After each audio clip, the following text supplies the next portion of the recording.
Hello, this is Alexis Bird. Welcome to LDS Faith in Crisis, the podcast. I am your host as well as my fellow fatherhood. My dad is also I guess we're co-hosts. This is our first podcast, so welcome. As our name suggests, we're going to be tackling questions of faith. So if you're in the thick of a faith crisis, if you've got lots of questions like I do, welcome. We're so happy to have you here. We're going to introduce ourselves, and then we're going to get started with our first question. So I'm just going to throw the ball over to you, Theron. Why don't you start us off? Awesome. So I'm Theron Bird, and my faith journey, or my search for truth, began when I was a young boy. I was very interested in knowledge. I always have been. And I read a lot of books. And one of the books that I thought was very interesting was a book called The Sword of Shannara. And in that book, it had a weapon, which was pretty cool. You know, I was a boy, I liked weapons. And this weapon was a sword, but it wasn't used for battle. And when you held that sword, it would demand or force you to see the truth about yourself. And when people saw the truth about themselves, they would actually even die because they couldn't handle it, right? And so I always thought that was an interesting idea, and this concept that there are many times when we are in self-deceit and we don't understand even the truth about ourselves. So when I was young, that's what started. And then as I continued to go through my life, I eventually got married and started having children. And I didn't want them to come to me with a question about religion that I couldn't answer. I saw many people around me who were having doubts and questions that they didn't know the answers to, and the answers they were given to me just didn't cut the mustard. So I started searching for truth and making sure that I could tell my children what I believe. And that's where I'm at right now. So, from what I understand, the Sword of Shannara led you on a journey to trying to understand truth in the first place, but also to make sure that you could see yourself clearly. So I like recognize understanding the that, right? self about myself. That's really cool. Yeah. And what made you want, I guess you had kids, but what made you decide that you were going to need to be able to answer questions? Where did that start? Well, because there were a lot of good questions being asked, and the answers that I read weren't good, and I didn't like that. I wanted to be able online? Yeah, I didn't like that. I wanted to be able to give good answers that were reasonable, that made sense, that were logical. Are these answers to questions that you had, or answers to other people's questions that you were just in general, usually it was other people's questions, because I always have had questions I don't know the answers to. I do even now have questions I don't know the answers to. But those questions, what I would do is I would write them down and then study over time. But when I would come across a question and then read an answer, and they'd say, "Oh, just go pray about it," or whatever, I'm like, no, that's not an acceptable answer. And so, yeah, that was one of the reasons. So what made you think about foreseeing questions from your kids? Because I'm your daughter, right? How did that happen? Because my expectation would be that my children be at least somewhat like me. Mm-hmm. And so I knew how I was, and I wanted to know the truth. Okay. Cool. Still do, by the way. I would say your journey definitely is foretelling of mine, for sure, in the sense that you were not wrong. Mm-hmm. So my name is Alexis. Like I said, this is my dad, and we're doing a daddy-daughter duo here throughout this podcast. But growing up, my dad's search for truth was super, super obvious. One of the things that I use as an example is, instead of watching SpongeBob on Saturday morning cartoons, we would put up Nova or National Geographic or the History Channel. We were always, my dad especially, when I look back, I also see from an adult's perspective that he probably didn't want to watch some little kids show. And so he's like, let's put on a nature documentary, something that I'll actually be interested in. But it's also informative and interesting. But that gave me a lot of exposure to a lot of different topics. And especially, I'll stick to things that are relevant to the gospel of Jesus Christ and to like my upbringing as a member of the Church of Jesus Christ of Latter-day Saints. Because I feel like we were a pretty traditional family in some capacity, but I think some of my dad's differences in how he lived out his faith, we'll just say that, or like they changed things.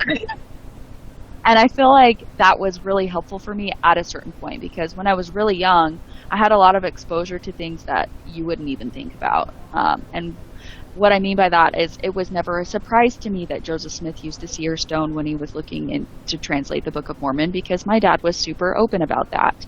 It was never a surprise to me that, you know, blacks didn't get the priesthood till a certain age, or that the church had practiced polygamy. It didn't, you know, a lot of the common topics that people get blindsided by, I was never blindsided by. I knew about them at a really young age, and that made me a little bit different than some of my peers. I have learned since I've become an adult, but it didn't stop me from having trials or questions along the way. And I don't love the word trials. I think it's more like opportunities to really determine what you actually believe. I don't think anyone escapes this life without having moments of like true deep questioning, if you're wanting to be intentional about what you believe in your everyday life.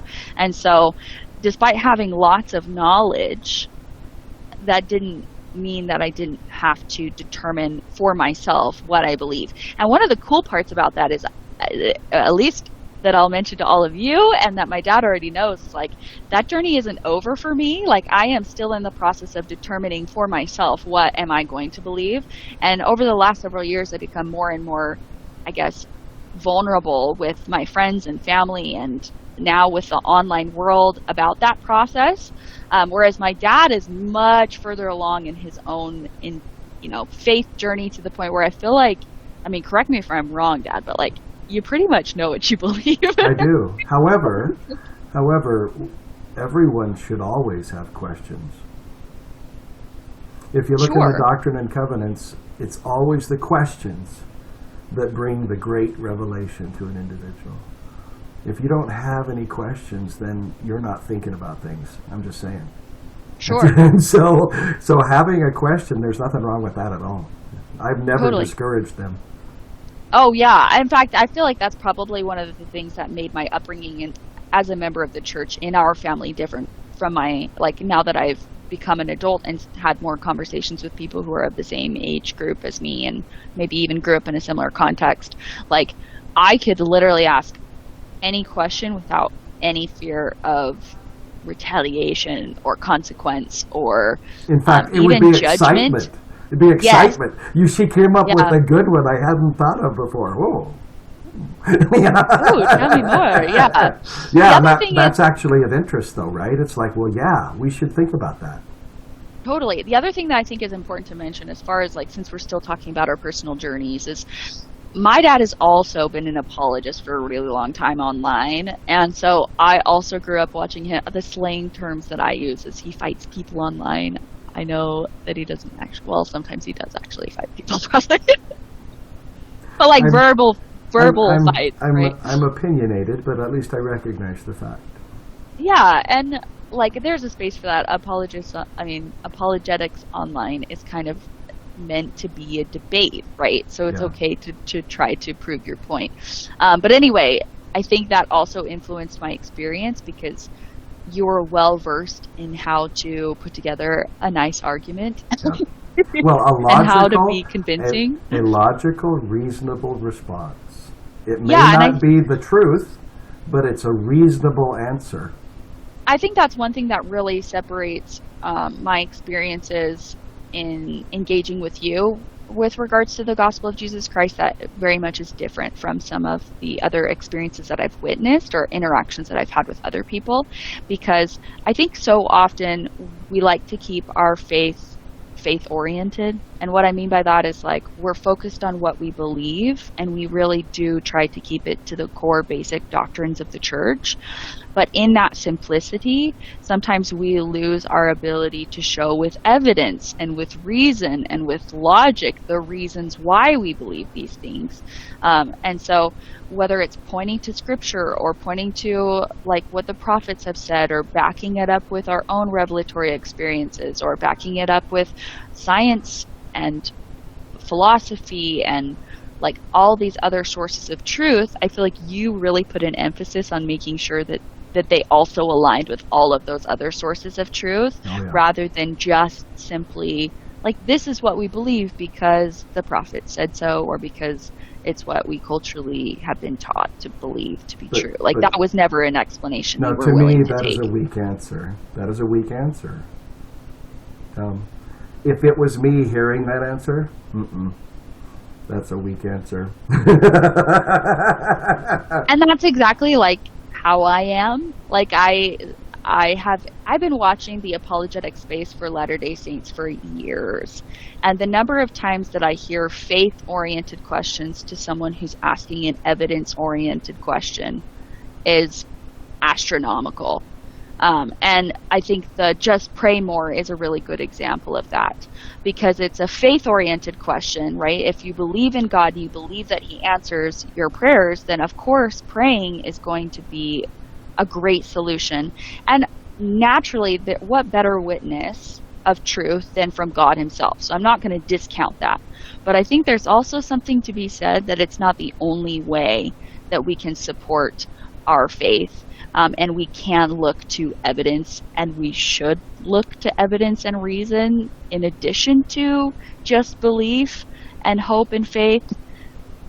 Like, it can be a combination. It doesn't have to be an either or. And in fact, if you actually read Moroni 10, 3-5, which is the promise of the Book of Mormon, where people quote from it, if you actually read it, it says to do just that. He says to study it out in your mind first. Study the scriptures and study the actions that God has made from the beginning until now. And that means read the scriptures, right? And then after you've gone through those scriptures and understand the scriptures and what the answer that might already be given is, then you can decide to go and ask God for further light and knowledge. All right, ladies and gentlemen, let's get started with our very first question. Drum roll. I don't know how to do sound effects, but that's roll. Okay, what is the difference between a crisis of knowledge and a crisis of faith? Nice. So, in order to answer this question, I always like to go to definitions, right? So you ask yourself, well, what is faith? Faith, in Hebrews 11, says, faith is the substance of things hoped for, the evidence of things which are not seen yet. For example, when we go into a dark room and we turn on the light, the reason we turn on the light is we expect the light to turn on. We have a belief, an understanding that when we flip the switch, the light will go on. Otherwise, we would just go into the dark room and go about our business in the dark, because we have no understanding or expectation that we would switch the switch and the light would go on. Okay. But if somebody has no knowledge, they're going to walk into the same room not knowing that the light switch is there and not flip the switch. So you noticed that the only way that an individual can have faith is if they have knowledge. You cannot have faith without knowledge. So a crisis of faith is also a crisis of knowledge in almost every case. Well, one of the reasons I asked this question in the first place is because I've watched a lot of apologetic videos. Sure. I'd say in the last decade. Okay, so in 10 years. And one of the things I've noticed is that sometimes people will have crises of faith because they're lacking knowledge. Yes.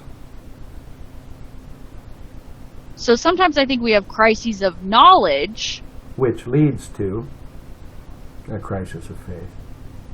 I mean, they definitely interact. They do. But yeah, so the question is there a difference between a crisis of knowledge and a crisis of faith? And if there is a difference, then what is the difference? Sure. So, an individual may have the same knowledge as someone else, and they choose not to believe. And we would call that a crisis of faith. Mm-hmm. Independent of their knowledge. So two people... Yeah, go ahead. Two people with the exact same set of understanding. One person can have a crisis of faith, yeah, and the other person may not have a crisis of faith, with depending on whether they choose what they choose to believe. Yes. Right? One might choose to believe, the other might not choose to believe. The one not choosing to believe, we would say they're having a crisis of faith. Because it's more about whether or not they choose to believe, maybe versus somebody who's in some ways having a crisis of can you have a crisis of knowledge? Yes, you can. Now, 1 second. I really liked your comment just a minute ago. It's when an individual chooses to believe. An individual must choose to believe. An individual who chooses not to believe, that is a separate and distinct choice, and it's independent of the knowledge that they have. People can know the truth and purposefully reject it, knowing it's true. Well, I'm going to put a pause here because when I think about my own experiences, I have a very in-depth knowledge of the gospel of Jesus Christ and its doctrines because of you, Father. I have an apologist for a dad. I went to church every week. I know a lot. And I think there are many members of the church who have, and honestly, well, there are many members of the church who know a lot, and there are many ex-members of the church, ex-Mormons, who know a lot about the church, right? So we have this idea of how much do you know, but then that being said, I also know lots of members of the church who do not know a lot about the gospel of Jesus Christ or the doctrines of the church. And I also know many ex-members of the church, ex-Mormons, who also do not know much about the doctrines or the gospel of the church. So what role does knowledge have to play in our experiences of faith? And how do we know if we're having a crisis of knowledge or a crisis of faith? So, knowledge is the basis of faith. You have to have knowledge before you can choose to believe or not to believe. So that's the interaction. If you don't have any knowledge about it at all, then there's no possible way you can possibly choose. In the Bible, it says it's because of the preacher who preaches that they come to an understanding of the Word of God and then believe. We believe because we hear or we read the words of God. That's generally speaking how it happens. And then we then choose, based upon that knowledge, whether we will believe it or not believe it. In D&C 93, it says explicitly that here is the agency and the condemnation of men. That truth, light, knowledge is directly presented to an individual, and they will either accept it or they will reject it to their condemnation. And it's a choice. Okay. So what about people? I'm just kind of playing devil's advocate here. Yeah, for sure. What about people who, are having crises of faith that would be resolved by more knowledge, but they don't even know what they don't know? Mm-hmm. How do we know when our faith crisis is really just a lack of understanding or a lack of knowledge versus when it's no, this isn't true? See, and that's a really fun question, right? It's when do you what you're really asking me is, when do you choose? And my point is, oftentimes, there is an opportunity where a choice is not required. So, you're going to laugh at me. But the whole idea is sometimes we know two truths, and both truths seem to be irreconcilable. And yet the reason why is because of a lack of knowledge. So do we choose one of them when we really know they're both true? And the answer is you don't have to. And it shouldn't cause cognitive dissonance either. And the reason, cognitive dissonance, by the way, that is a term people may not know. It means when you are disturbed and confused and just can't understand how this and this are both true, and I don't understand. And the right answer should be, that's awesome. That just means you need greater knowledge in order to resolve those quote paradoxes that aren't actually paradoxes. It's because you don't have sufficient knowledge. So basically you're saying that like when two things that you believe to be true. In fact, you personally know. You strongly believe is a good word. You strongly believe both of these things are true.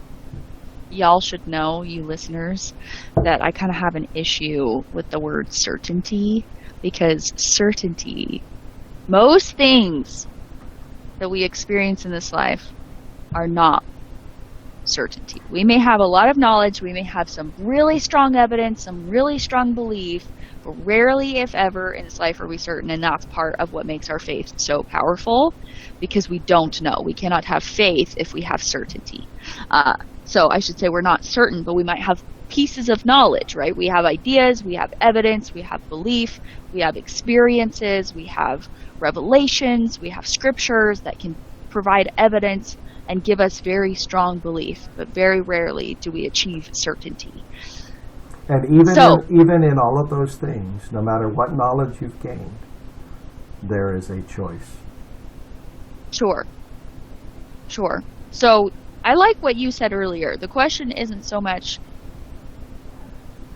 about whether it's maybe even our question all the way back to our original question, maybe it's not so much about whether we're having a crisis of knowledge or a crisis of faith, but maybe it's more about us trying to figure out the timing of when it is we make the choice about what we believe.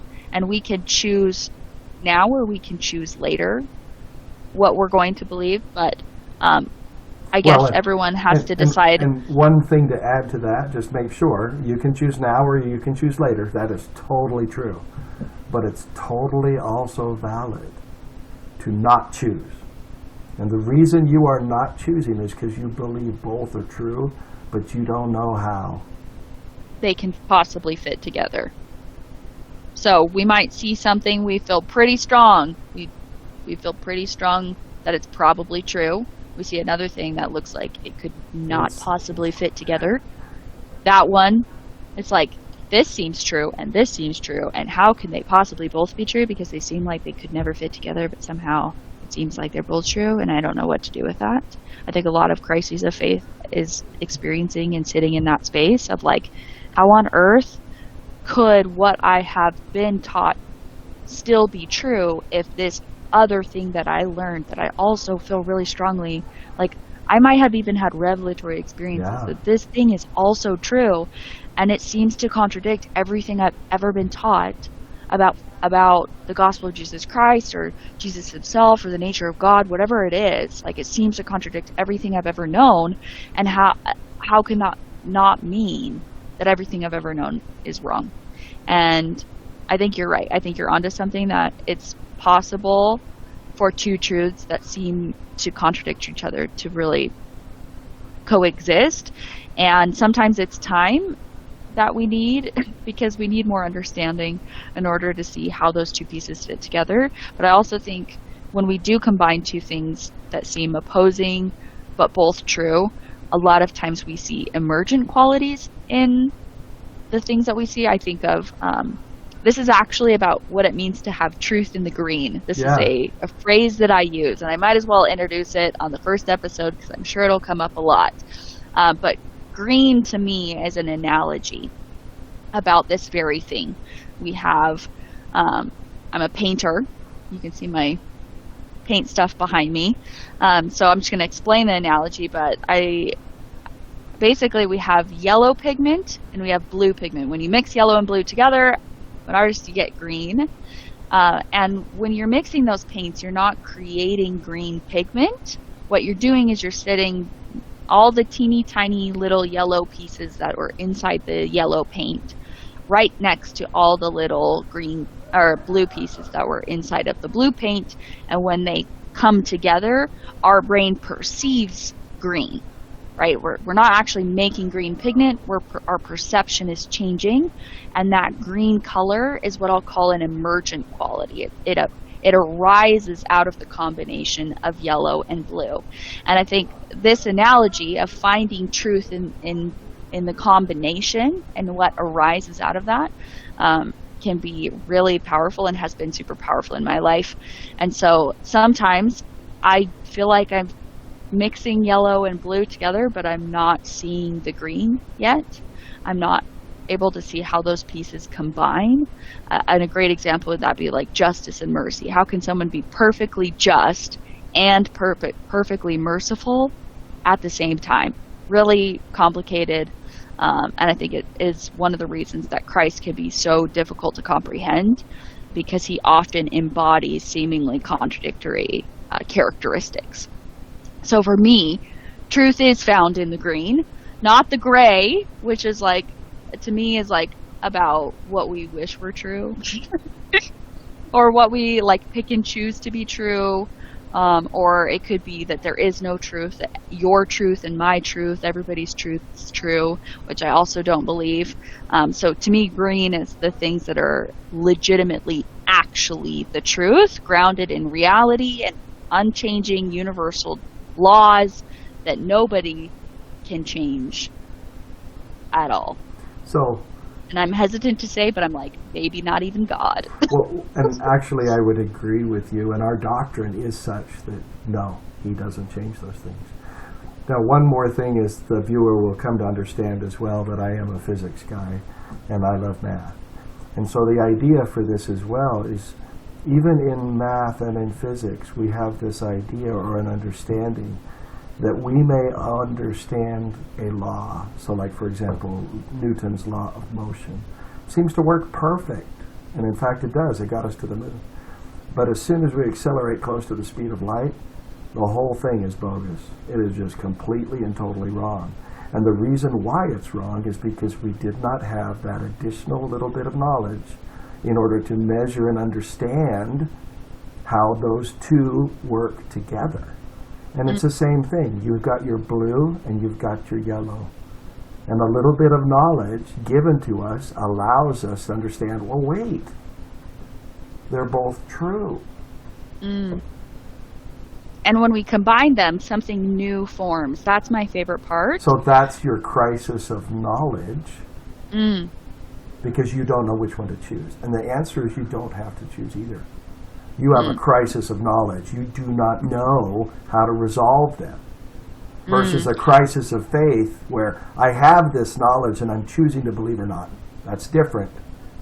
So you're saying like the crisis of knowledge in some ways is more about like being able to not being able to reconcile two things that seem like they're both true because they are both true, but they doesn't seem logically or it just doesn't seem possible that they could be both true. Be true, and yet everything suggests that they are both true. You know, and it's difficult to reconcile that. There's the super funny and fun parable that we all know about the blind man touching the elephant.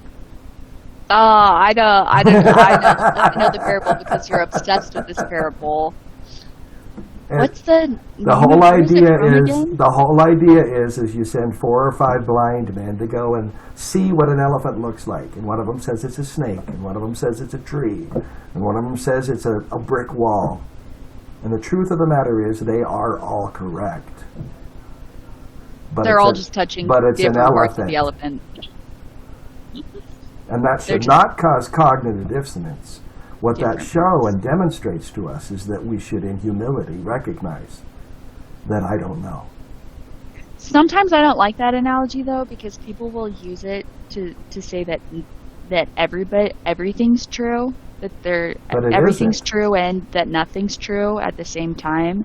So that's a conversation about subjective versus universal truth, and I'm sure we will probably have that conversation in the future. But I think we really tackled this question.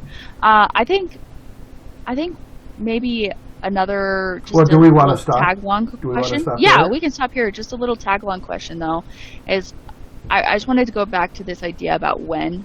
Like, how do we know when we should decide what we believe? How do you know when you should decide? What to believe?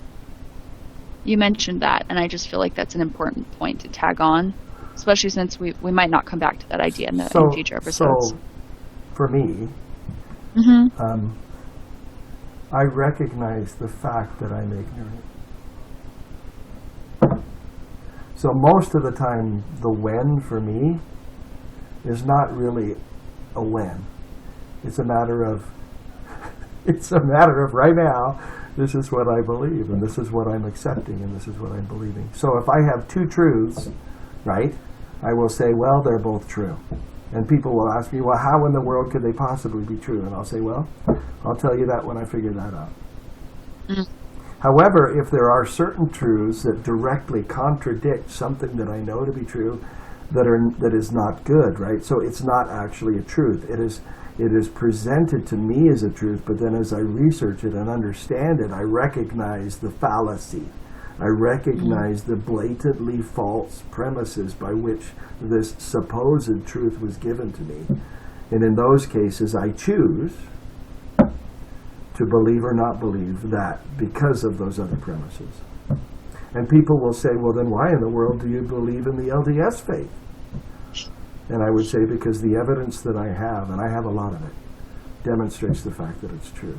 And as we go through our different podcasts, I will be presenting some of that evidence to you. And I will be playing devil's advocate to the best of my ability, That's as great. will the online world, I'm sure. Yeah, it's fun, isn't it?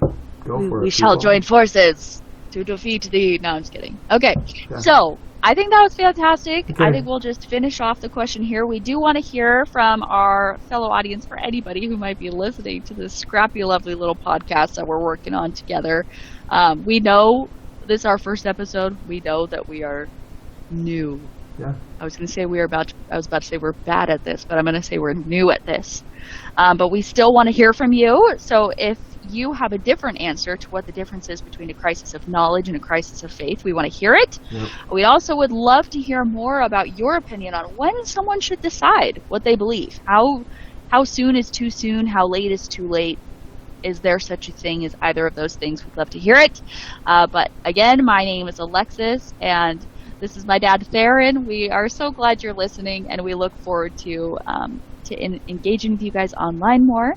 And I'm excited for our next episode, which will hopefully be next week. Yep. See you later. Bye.